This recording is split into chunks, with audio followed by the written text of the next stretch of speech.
ის ტრაგიკული რეალობა, რომელსაც დღეს ევროპის შუაგულში ვხედავთ, დიდ ძალის ხმებას მოითხოვს რეგიონში მშვიდობის აღსადგენად. საერთაშორისო ნორმების უხეში დარღვევა არ უნდა დარჩეს უპასუხოდ. ამ სიტყვების ავტორი ვინ არის გაგიფხილთ ცოტა ხანში, მაგრამ მანამდე სხვა ციტატა. საქართველოს როგორც ზარალის რეესტრის დამფუძნებელი წევრი მიესალმება საერთაშორისო კომპენსაციების მექანიზმის შექმნისაკენ გადადგმულ ამ ნაბიჯს, რომლის განუყოფელი ნაწილიც საჩივრების საერთაშორისო კომისია გახდება. მესამე ციტატა. ჩვენ დღესაც ვაგრძელებთ ბრძოლას და არსებული სამართლებრივი მექანიზმების გამოყენებას იმისათვის, რომ რუსეთის მიერ საქართველოს ორი რეგიონის ოკუპაციის შედეგად ჩვენი მოქალაქეების დარღვეული უფლებები არ მიეცეს დავიწყებას. მიუხედავად იმისა, რომ საერთაშორისო სასამართლოების არაერთი გადაწყვეტილებით რუსეთს დაეკისრა პასუხისმგებლობა საქართველოსთან მიმართებაში, ის კვლავ აგრძელებს საერთაშორისო ნორმების უგულებელყოფას, ანუ რუსეთი. ამ სიტყვების ავტორი არის მაკა ბოჭორიშვილი. დე-ფაქტო ხელისუფლების დე-ფაქტო საგარეო საქმეთა მინისტრი, რომლისთვისაც მე არაერთხელ მიწოდებია ბანდიტი და არც უკანას არ მიბაქვს ჩემი სიტყვები, ის ბანდიტია, რამდენადაც მთელი საქართველოს ხელისუფლებად წოდებული ბანდა არის ბანდიტების კრებული. ამიტომ, რაც არ უნდა კარგი სიტყვა წარმოთქვას მაკა ბოჭორიშვილმა, გიბოდიშებთ ამ სიტყვისთვის, მაგრამ ამ ანკესზე არ ან საბოდიშო რა არის, მაგრამ ამ ანკესზე არ წავაგები, ანუ არ მოვითაფლები, ანუ გული მისკენ, კონკრეტულად ბოჭორიშვილისკენ და ზოგადად საქართველოს ხელისუფლებისაკენ მე არ მიმიბრუნდება, მაგრამ მეორე მხრივ რომ არ აღნიშნო, არა ობიექტური იქნები, რომ არ აღნიშნო, რომ ბოჭორიშვილმა მაკამ ჰააგაში უკრაინის რეპარაციის კომისიის დაფუძნებაში მიიღო მონაწილეობა საქართველოს სახელით და საინტერესო ესი ძალზე შთამბეჭდავი სიტყვა წარმოთქვა ევროპეისკაია პრავდაც ან სხვა მედია საშუალებები, უკრაინული ევროპეისკაია პრავდა, ან სხვა მედია საშუალებები მას აქებენ და არა მარტო აქებენ, არამედ ცოტა გაოცებულნიც არიან, თუ საქართველოს ბოლო ხანებია კი არა, კარგი ხანია, 4 წელიწადია პრაქტიკულად არაფერში არ უჭერს მხარს უკრაინას, არ უჭერდა მხარს. ახლა რა, ბზიკვა უკბინაო, ასე გეტყვით, საქართველოს დე-ფაქტო ხელისუფლებასო, ამაზე უნდა ვისაუბროთ სწორედ, რა ბზიკმა უკბინა კონკრეტულად მაკა ბოჭორიშვილს და საქართველოს დე-ფაქტო ხელისუფლებას, რომლის ლიდერიც ირაკლი კობახიძე არასრული ერთი კვირის წინ იყო თურქმენეთში, არ შეხვედრია, ან შეხვდა, არ ვიცით. პრეზიდენტ პუტინს, რუსეთის შლეგ ლიდერს და რომლის ლიდერიც პრინციპში ღიად ამბობს, რომ არანაირი ევროკავშირისკენ საქართველოს არ მიდის, რომ არანაირი ნატო მას აღარ აინტერესებს, რომ საქართველოს უნდა, ასე არ უთქვამთ ჯერ, მაგრამ ეს ჩანს მათი სიტყვები და მათი განწყობიდან, საქართველოს მიეტენება რუსეთს და ასე მაგალითად ოდეკაბეში რუსეთის ფრთებქვეშ გაწევრიანდება, აი გია ვოლსკირუა ასევე ბანდიტი, მან თქვა, რომ დუშანბეში წყდება საქართველოს ბედიო. არა ბრიუსელშიო, ვაშინგტონშიო, არა თბილისშიო, არამედ დუშანბეში წყდებაო, ცხადია, არ გულისხმობდა თურქმენეთისა და პრემიერად წოდებული ირაკლი თურქმენის ლიდერისა და პრემიერად წოდებული ირაკლი კობახიძის შეხვედრას, ან ირაკლი კობახიძის სხვა ოფიციალურ შეხვედრებს გამართულს თურქმენეთში. ის გულისხმობდა იმას, რომ კობახიძე მიტენილი იყო იმ სივრცეში, რომელიც ჩვენი არ არის, ორგანულად არ არის. ორგანულად ჩვენი სივრცე არის სასაკვირველია ევროპული სივრცე, მაგრამ პირველად 2008 წლის შემდეგ გაბედა პრემიერად წოდებულმა, ხელისუფლად წოდებულმა, მაგრამ მოდი ესე ვიტყვი, ძალაუფლების კვერთხის მფლობელმა 2008 წლის შემდეგ პირველად შეხვდა, ან იმ სივრცეში იყო, რომელშიც იყო ეს ჩვენი ამომგდები ლიდერი, მსოფლიო ბროტების ცენტრის, ღერძის მთავარი ლიდერი პუტინი, ერთმანეთს თავი დაუქნიეს თუ არა, ესეც არ ვიცით, მაგრამ ირაკლი კობახიძეს მზერა რომ გაეპარა პუტინისაკენ, ამას რამდენიმე კადრი ადასტურებს და რუსებიც გულახდილები თუ ვიქნებით, ესე ერთის მხრივ დასცინიან და მეორეს მხრივ იწონებენ პრემიერად წოდებული კობახიძის, ანუ საქართველოს, ასე ვიტყვი, ქმედებას იმ სივრცეში მოხვედრას, რომლის მთავარიც, რომლის ლიდერიც რასაკვირველი არის არა რომელიმე სხვა ქვეყნის, მათ შორის არის თურქეთის ლიდერი, არამედ არის სწორედაც რომ პრეზიდენტი პუტინი კვლავ მეორე მზერა გაეპარა, კადრები გვინდა ნახეთ ჩვენ ირაკლი კობახიძეს გაეპარა მზერა პრეზიდენტი პუტინისაკენ ხოდა პარალელურად თუ 4 დღეში თუ 5 დღეში უწევ ესეთი სერიოზული გადაწყვეტილების მიღება, რომ საქართველოს შეუერთდეს ამ მნიშვნელოვან გადაწყვეტილებას, ამ მნიშვნელოვან საერთაშორისო გადაწყვეტილებას და ჰააგაში დაესწროს თვით მაკაბოჭორიშვილი და ეს მაშინ, როდესაც ჩვენი მეზობლები სომხეთი და აზერბაიჯანი საერთოდ არ ესწრებოდნენ ამ კონფერენციას. ჩვენი მეზობელი თურქეთი ელჩის დონეზე თუ არ ვცდები იყო წარმოდგენილი, მაგრამ არანაირ გადაწყვეტილებაში არ მიუღია, არ მიერთებია თურქეთი, აი ჩვენ უცებ გამოვიდეთ თავი და სწორევ ქენით კვლავ ვიმეორებ. მართებული ნაბიჯი გადადგა მაკაბოჭორიშვილმა, როდესაც მან თქვა ის, რაც თქვა მაკაბოჭორიშვილმა ხაზგასმით აღნიშნა, რომ საქართველოს კონფლიქტების მშვიდობიანი გზებით მოგვარების ერთგულია და ყურადღება გაამახვილა ამ კუთხით საერთაშორისო საზოგადოებასთან ერთსულოვან რეაგირებაზე. მას რატომ აკეთებს, რატომ გადადგა ეს ნაბიჯი კონკრეტულად მაკაბოჭორიშვილმა? თუ ვინმე მეტყვის, რომ მაკაბოჭორიშვილი თავისით ირაკლი კობახიძესთან შეთანხმებით და ირაკლი კობახიძე კი თავის მხრივ ბიძინა ივანიშვილთან შეთანხმების გარეშე ან მაკაბოჭორიშვილის კობახიძესთან შეთანხმების გარეშე გაემგზავრა ჰააგაშიო, ეს ვინმე რასაკვირველია შეცდება გარწმუნებთ, რომ მაკაბოჭორიშვილის ჰააგაში გამგზავრება და ამ კონფერენციაში მონაწილეობა ზელენსკის გვერდით შეთანხმებული იყო არა მხოლოდ ირაკლი კობახიძესთან, არამედ აბასთუმნის უღრანების ბინადარი ბიძინა ივანიშვილის საქმის კურსშიც იქნებოდა და მასაც ექნებოდა თანხმობა მიცემული კობახიძისთვის და შესაბამისად ბოჭორიშვილისთვის. წადით და ასეთი რამ გააკეთეთო და რა არის ეს ბიძინა ივანიშვილის მხრიდან ასე უნდა ვიკითხო, მე გეტყვით ჩემ მოსაზრებას. პირველი, თუ მაკაბოჭორიშვილი ერთ წამს 1%-იანი დაშვება გავაკეთოთ იმის, რომ მაკაბოჭორიშვილი დამოუკიდებლად გაემგზავრა ჰააგაში, ნიდერლანდებში, მე გეტყვით, რომ თუ ეს ასეა, ამ შემთხვევაში მაკაბოჭორიშვილმა წინასწარ იცის, რომ მას მოხსნიან და ეს შეუთანხმებლად გააკეთა კობახიძესთან შეუთანხმებლად, მაგრამ დააფიქსირა საქართველოსთვის სწორი, საქართველოსგან სწორი და უკრაინისთვის სწორი პოზიცია, მაგრამ დღე-დღეზე უახლოეს ხანებში ახალ წლამდე მომავალი წლის დასაწყისშივე მას მოხსნიან და კემაინც იტყვის, რომ იტყვის მომავალში წარმოთქვამს სიტყვებს, რომ მე ამგვარი რამ გავაკეთე და ამიტომაც გამანთავისუფლესო, მაგრამ ეს ნაკლებად დამაჯერებელია. მეორე და უფრო საფუძვლიანი ვერსია არის ის, რომ საქართველოს ხელისუფლება თქვენის ნებართვით ამ სიტყვას ვიხმარ ორდუნდულა მაინც ის ბოლომდე ვერ ბედავს რუსულ ნავში საბოლოო გადასკუპებას და ახლა ევროპას აჩვენებს, რომ არც ისეთი ცუდია, როგორიც ევროპას საქართველოს დე-ფაქტო ხელისუფლება ჰგონია და პერიოდულად მაინც, პროცესად არაპერიოდულად მაინც გადადგამს ხოლმე ან დგამს ხოლმე ისეთ ნაბიჯებს, რომლებიც ევროპისთვის მოსაწონი იქნება. დიახ, ეს ანტირუსული ნაბიჯია, რომელიც მოსკოვს უთუოდ გააღიზიანებს და მოსკოვს აფიქრებინებს თუ ათქმევინებს, რომ კი მარა თუ ჩემს ნავში ხართ გადმოსკუპებული, მაშინ რას ეთამაშებით, რას ეკეკლუცებით ბრიუსელს, უკრაინას, პირველ ყოვლისა, ევროპას, ევროპულ სივრცეს, რომელთანაც მე ასე სამკვდრო ვარ გადაკიდებულიო და ბიძინა ივანიშვილს სათქმელი მოსკოვისთვის პრინციპში ამ შემთხვევაში არც არაფერი ექნება, მეთქი ამას ვამბობ ერთის მხრივ, მაგრამ მეორეს მხრივ გეტყვით, რა ექნება სათქმელი მიუხედავად მაკაბოჭორიშვილის ამ სწორი, თითქოს სწორი და ნამდვილად სწორი გადაწყვეტილებისა, ანუ ზელენსკისთან ერთად ერთ სივრცეში ყოფნისა, მოლდოვის ლიდერ პრეზიდენტ მაია სანდუსთან ერთად ერთ სივრცეში ყოფნისა, უკრაინელთა მხრიდან აღფრთოვანებისა და შექებისა, საქართველოს შექებისა და არა მხოლოდ მაკაბოჭორიშვილის შექებისა, მაინც უნდა ვილაპარაკოთ იმაზე, რომ ამ გადაწყვეტილებას ხელმოწერის შემდეგ, ანუ მაკაბოჭორიშვილმა ხელმოწერას დააფიქსირა, საქართველოს მიუერთდა ამ გადაწყვეტილებას, სჭირდება საქართველოს პარლამენტის რატიფიკაცია. და აი რატიფიკაციას კი ევროპის საბჭო, ევროსაბჭო, მოდი ასე ვიტყვი, სწრაფად იტყობს იმ ხელმომწერი ქვეყნებიდან, რომლებიც მინიმუმ 25 ქვეყანამ უნდა მოახდინოს რატიფიცირება იმისთვის, რომ კომისია მართლა დაიწყოს მუშაობა. ეს არის კვლავ რეპარაციების კომისია, არ შეგეშალოთ თეორიულად, არ აურიოთ იმ კომისიაში, იმ თანხებში ეს კომისია ლაპარაკობს იმაზე, რა თანხა ეკუთვნის, რამდენი საჩივარი უნდა განიხილოს, რა თანხა ეკუთვნის უკრაინას ომის გამო მიყენებული ზარალის ანაზღაურების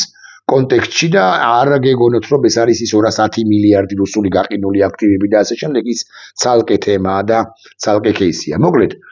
სჭირდება პაპუაშვილის რეპარაცია და ახლა მე გეტყვით ბიზინა ივანიშვილს რა ექნება სათქმელი კი მაკამ წარმოთქვა არაჩვეულებრივი სიტყვა, კარგით ესე ვიტყვი, კი მაკამ წარმოთქვა პროუკრაინული სიტყვა, მაგრამ შალვა პაპუაშვილის სულაც არ აპირებს საქართველოს დე-ფაქტო პარლამენტი სულაც არ აპირებს რეპარაციების კომისიასთან დაკავშირებული გადაწყვეტილების და ხელმოწერილი გადაწყვეტილების რატიფიცირებას ბანდა პარლამენტშიო, ასე ეტყვის საკუთარ კურატორებს ბიზინა ივანიშვილი ან ირაკლი კობახიძე, მოსკოველ კურატორებს, იმიტომ რომ ეს საქმე გაიყიდ ჩემი მოსაზრებით ყოველ შემთხვევაში, ჩემი პროგნოზით დარჩება ეს სიტყვა ისტორიულ ბრწყალებში თუ ბრწყალებოდ სიტყვად, კარგ სიტყვად, უკრაინის მიერ შექებულ სიტყვად, უკრაინა ვერ მალავს აღფრთოვანებას თუ მოწონებას ამ სიტყვის ბაკაბოჭორიშვილის ამ პოზიციისა და სიტყვის გამო და იმის გამო რომ საქართველოს მიუერთდა აკითხეთ ამ რეზოლუციას, მაგრამ ბოლო წერტილს სახელის ნიშნავს, სრულდებოდ ასე ვიტყვი, საქართველოს დე-ფაქტო ხელისუფლება როგორც ჩანს ვარაუდობ, ასე უნდა თქვა, არ დასვამს, ანუ პაპუაშვილი არ მოახდენს ამ ესე იგი მნიშვნელოვანია ხო რა დავარსუსტი სიტყვა რა ვთქვათ, ესე იგი ეს არის რეპარაციების ეს არის რეპარაციის კომისიის დაფუძნებას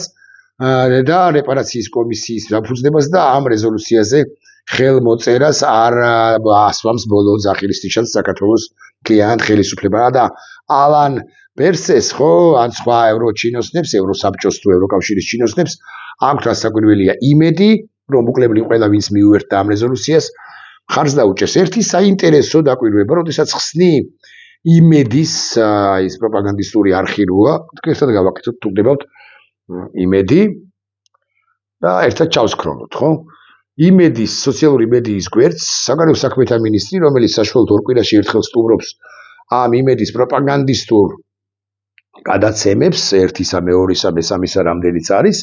ვათვალიერებთ და ნახეთ მაგდა ანიკაშვილისა და გიორგი ფუტკარაძის მონოლოგი, რაზე ლაპარაკობენ, ამ მნიშვნელობა ამაზე რომ არ ლაპარაკობენ, ეს ფაქტია.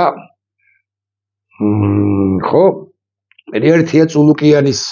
რაღაც ერთი ციტატა, თია წულუკიანის მეორე ციტატა, თია წულუკიანის მესამე ციტატა, მერე არის კონტექსტიდან ამოვარდნილი იტალიის პრემიერის ჯორჯა მელონის სიტყვები, რომ კიდევ ერთხელ ვიმეორებ იტალია უკრაინაში ჯარებს არ გაგზავნის. კარგი, არ გაგზავნის, წამს 30 წამი შევჩერდით. და ვთქვათ და არ გაგზავნის. ვის გენ ხართ თქვენ? რატომ არის ეს მნიშვნელოვანი? ეს ინფორმაცია მნიშვნელოვანი და არ არის ასე მაგალითად ინფორმაცია სტარმერის ან მერცის რომელი მე განცხადება, რატომ არ არის თქვენი ქარდის ან თქვენი ყურადღების ღირსი ანტიუკრაინულ ინფორმაციებს იმიტომაც ავცელებთ თქვენ, რომ თქვენ არ ახართ უკრაინისკენ გადავიდეთ, სხვა საკითხზე ისევ და ისევ თეა წულუკიანთან ინტერვიუს და ანონსება, ისევ თეა წულუკიანის, მერე გერმანელი ევროპარლამენტარი რութ ფირმენიხი ევროკავშირის ცდილობს რუსეთის წინააღმდეგ. მოკლედ, რა მინდა ვთქვა? ანი წითლიძე გაშავება, ანი წითლიზისა, მაკა ბოჭორიშვილი რაშუაშია და მიხეილ ყაველაშვილი ბოდიში რომ არ შემეშალოს. ხო, ჩავიდა სერბეთში, თითქოს სერბეთი რამის მაგალითი იყოს, ორბანის რაღაც სიტყვა და ასე შემდეგ და მე ურსულა ფონ დერ ლაიენის გაშავების ერთი სიტყვა მე ფიცო, ხო, ერთი სიტყვაც კი არ არის თქმული მაკა ბოჭორიშვილის სწორ კვლავ ვიმეორებ გადაწყვეტილებას. ამიტომ თუ აქამდე 1% მივეცი იმას, რომ მაკა ბოჭორიშვილის თვით ინიციატივა იყო ეს, ახლა სიმართლე გითხრათ, გავზრდი პროცენტს თუ არ მიწყეთ რასაკვირველია და თქვათ გავა 3%, ან გავა 5% და შესაბამისად თამამად ვივარაუდებ თუ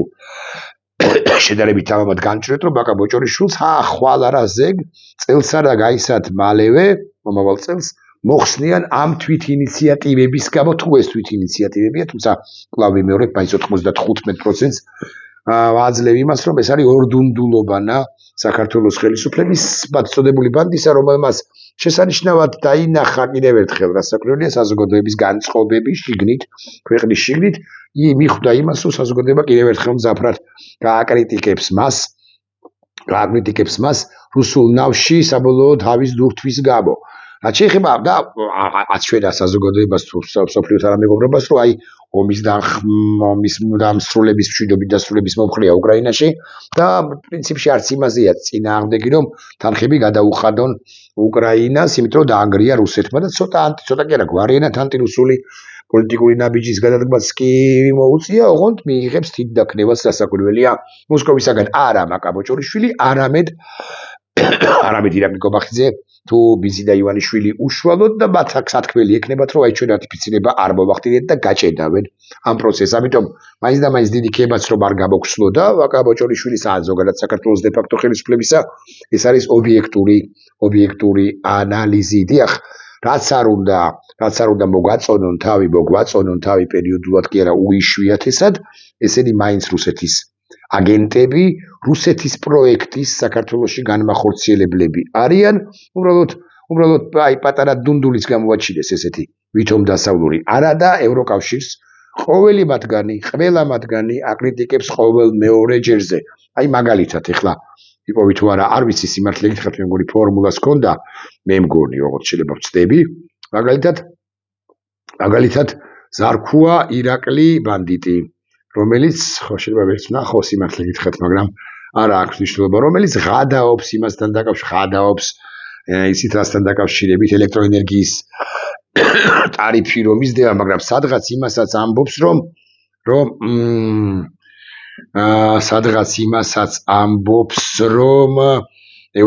ამგვარ ევროკავშირში გაწევრიანება ჩვენ სულაც არ გვწადია. ბოდიშ ვიხდი ამასობაში ერთი პასაჟიც რა საკვირველია, არის ასეთი კაცი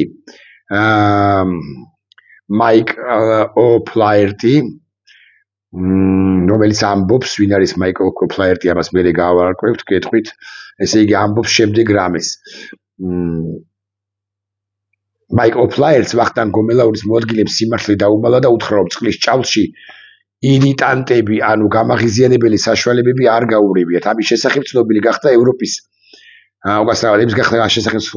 ადამიანის უფლებების საკითხებში ევროსაბჭოს კომისრის წერილით, რომელიც მან გენერალურ პროკურორ გვარაკაძეს მისწერა. 2025 წლის იანვარში საქართველოში ვიზიტის დროს შინაგან საქმეთა მინისტრის მოადგილე მიმტკიცებდა, ამბობს ამას ხსენებული ოფლა ერტი, მინისტრის მოადგილე მიმტკიცებდა, რომ დემონსტრანტების წინააღმდეგ ქიმიური გამაღიზიანებლების შემცველი წყლის ჭავლი გამოყენებული არ იყო. მას შემდეგ რამდენიმე მაღალ ჩინოსანმა პრემიერ-მინისტრის, შინაგან საქმეთა მინისტრისა და სახელმწიფო უსაფრთხოების სამსახურის ხელმძღვანელის მოადგილის ჩათვლით აღიარა, რომ ქიმიური ნივთიერებები წყალში იყო გარეული. თუმცა არატოქსიკური ჯანმრთელობაზე შესაძლო ხანგრძლივი ზემოქმედებით, რაც ცოტა ხნის წინ მედია სიუჟეტშიც იყო ნახსენები. ვკითხულობთ წერილში ამ მაიკალ ოფლაერტისა. დიახ, ანუ რა მინდა ვთქვა, მათ შორის ეს ქიმიური იარაღის შესაძლო გამოყენებაც და ამის გადაფარვაც და ევროპის წინაშე ისე წარმოჩენა, რომ ჩვენ ისინი არანაირ ხააგას არ იმსახურებენ ხააგის სასამართლოს, იმიტომ რომ აგენტურები პროუკრაინელები არიან, ესეც არის მაკაბოჭორიშვილის ნახევარდუნდულური საქართველოს დე-ფაქტო ხელისუფლების ნახევარდუნდულური პოზიციის, ვითომ პროუკრაინული პოზიციის რეალური საბაბი. ისინი ცდილობენ ევროპას უთხრან, რომ არ არიან ისეთი ცუდები, როგორიც ევროპას გონია და განსხვავებული кейსია, ხვალ რომ მაკაბოჭორიშვილმა ან ირაკლი კობახიძემ ესე გული სფისარი გაიხსნას, ირაკლი კობახიძემ შეიხსნას ღილები და უკრაინის ფრონტის წინა ხაზზე გავარდეს, მაინც არავინ აპატიებს, რომ ვიცოდეთ მაინც კაცობრიობის წინაშე ჩადენილ დანაშაულს, თუ ეს დანაშაული ჩადენილი იყო და ეს დანაშაული მაღალი ალბათობით დანაშაული ჩადენილი იყო, რა საკვირველი, ანუ ქიმიური იარაღი გამოყენებული იყო და ახლა ეს ვითომ პროუკრაინელები ვართ და ვითომ პროევროპელები ვართ, არ გამოვა მაი ამბავი. შემოკარგებო, მით უმეტეს რომ თქვენივე ბანდიტები ამბობენ იმას, რომ ევროპა ცუდია, ევროკავშირი ცუდია, ასეთ ევროკავშირში გაწევრიანება არ გინდათ და თქვენივე ბანდიტები ამბობენ იმას, რომ ზელენსკიმ დაიწყო ომი და რუსეთი მართალი იყო ამ ყველაფერში. როგორ ღაბედავთ, მეთქი ასე ვიტყვი,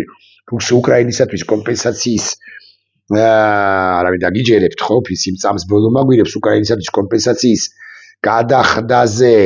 რაღაცა რეზოლუციაზე ხელმოწერას, თვალთმაქცობა და მლიქნელობა და ორდროშობანა და ორდუნდულობანაა ეს ყველაფერი მაშინ, როდესაც უკრაინის ხელისუფლებას ასე მძაფრად აკრიტიკებდა ლამის ომის დაწყება. ლამის კი ნამდვილად ადანაშაულებთ ომის დაწყებაში. მოკლედ ეს ხლართები, ბიზნე ივანიშვილის ხლართები, მე მგონი ყველა მისი სოფლიოში და მისი მოსატყუებელი კბილი რეალურად ყველამ გამოიცვალა. ეს არის ჩემი პრაქტიკულად 20 წუთიანი მონოლოგი იმაზე, რაც ჩაიდინა მაკა ბოჭორიშვილმა, რაც გააკეთა მაკა ბოჭორიშვილმა, რა თქმა უნდა ვწდები, მაშინ მაკა ბოჭორიშვილს ნახავთ განთავისუფლებულს რამდენიმე ხანში შესაძლოა წელსვე და ალბათ უფრო მომავალი წლის დასაწყისში. ნახვამდის.